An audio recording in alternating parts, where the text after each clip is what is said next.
opinion, I would have some kind of program to target Wofford students to get them to open an account here. You could have a sign that says you could be banking home with an arrow in this way. I don't know what this sign's for. I don't know why anybody would park here. I think an entrance sign would be better if you're going to keep this one, if not take it out altogether. I'd remove all these bushes and put some kind of paint, either yellow or white, on the edge of the parking lot so they know it's a parking lot and not for a house. This sign is too small. At least the writing on it could be a lot bigger, and I don't know why it's not lit up. I'd also take out this bush. I don't know why there's one there by itself. It's kind of weird. I trim all these trees up to at least 7 feet. They're greening out. They're going to block some of the view all the way around across the parking lot. I don't know why this light's on. I think it's a waste of power. There's also one on this side for some reason. I would take this fence out. I don't know why it was ever put in the first place, all the way around. I don't know if this belongs to this business or the one next door. There's a lot of trash that blows up against this fence, and it's hard to clean up if whoever's doing your ground maintenance. I don't know why the lights are on inside. I'd turn them off inside and make sure this one's fixed so it's brighter out here.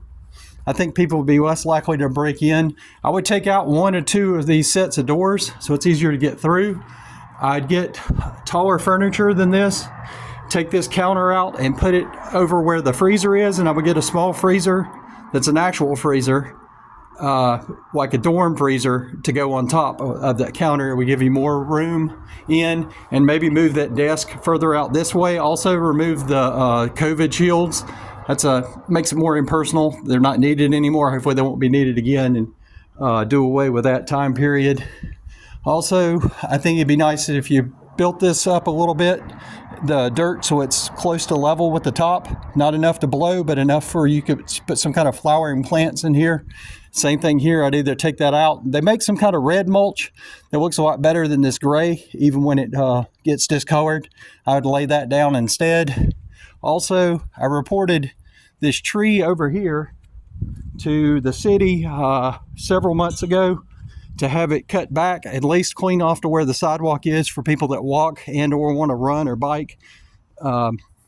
This tree here on the corner that's out of the road, and trim some of the limbs up. It makes it hard to see the stop sign and the street sign. And also, this house has been damaged. It ripped the power off of this one. I think the power's still on to this one, but the power box is laying in their driveway, and the tree crushed most of the house. As far as I know, they're going to tear it down. I don't know why it's not been done already. That's been over 7 months ago. So hopefully this making these changes will make the business a little more viable and a little more friendly for customers and the employees. Thank you.